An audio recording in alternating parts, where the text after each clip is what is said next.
Good day, everyone. Before anything else, let me introduce myself to you.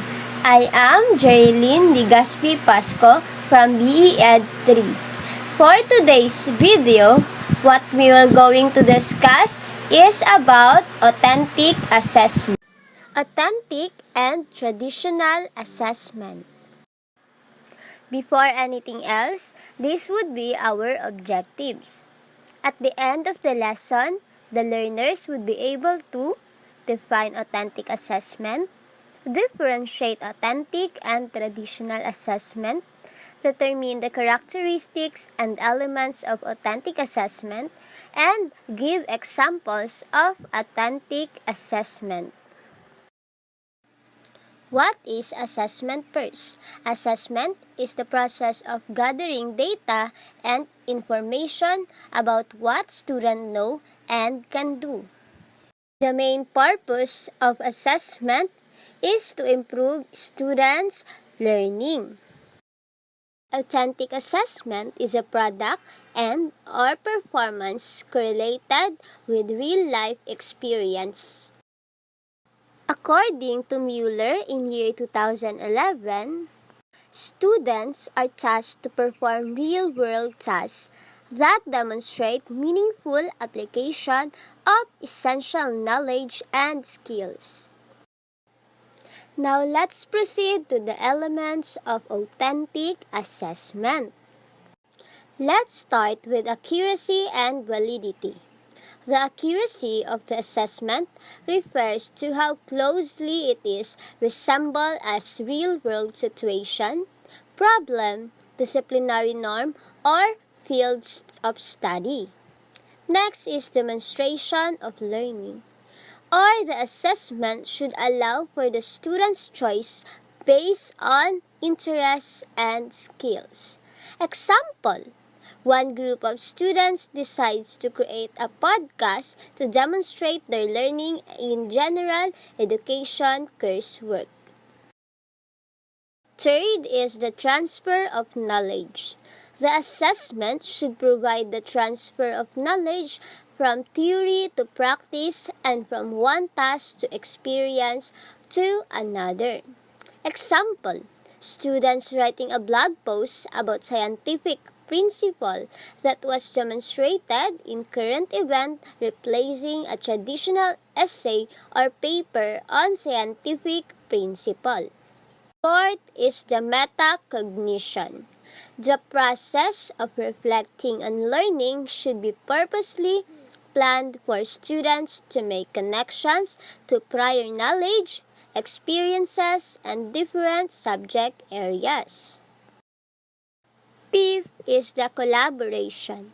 The assessment should provide opportunities for interaction that are aligned to the real-world situation.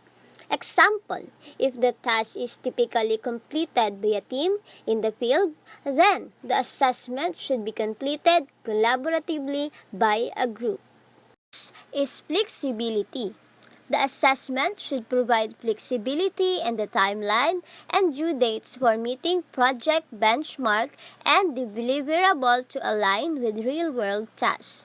For example, if the task would take a few weeks to complete while working full-time, then the timeline in course should reflect this timing to ensure authenticity and manageability. Now let's proceed to the characteristics of authentic assessment. Authentic assessment starts with clear and definite criteria of performance. Second, criterion reference rather than norm reference. Third, requires students to make their own answer to questions, HOTS, or higher order thinking skills.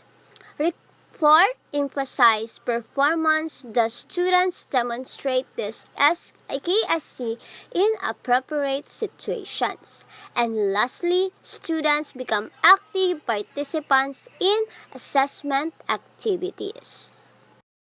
Examples of authentic assessment: Creating reports on real-life scenarios. Students in a home economics course make a comprehensive budget for a middle-class family of 5 that includes all utility bills, insurance fees and taxes, and disposable income allocations. Another example is studio portfolios.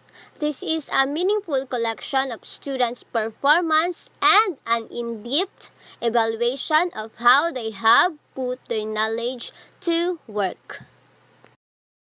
Case studies. You can ask your student to build up case studies of real-life context related to the subject matter. Lastly, the report. Students may observe real-life context related to a particular subject matter and submit a report on their observation within a specific period. Now, let's proceed to the difference between authentic and traditional assessment. Traditional assessment refers to conventional methods of testing, usually standardized and use pen and paper with multiple choice, true or false, or matching test items. While authentic assessment refers to assessment wherein students are asked to perform real-world tasks that demonstrate meaningful application of what they have learned. That would be all for today. Thank you for listening. Again, I am Jerlyn Pasco.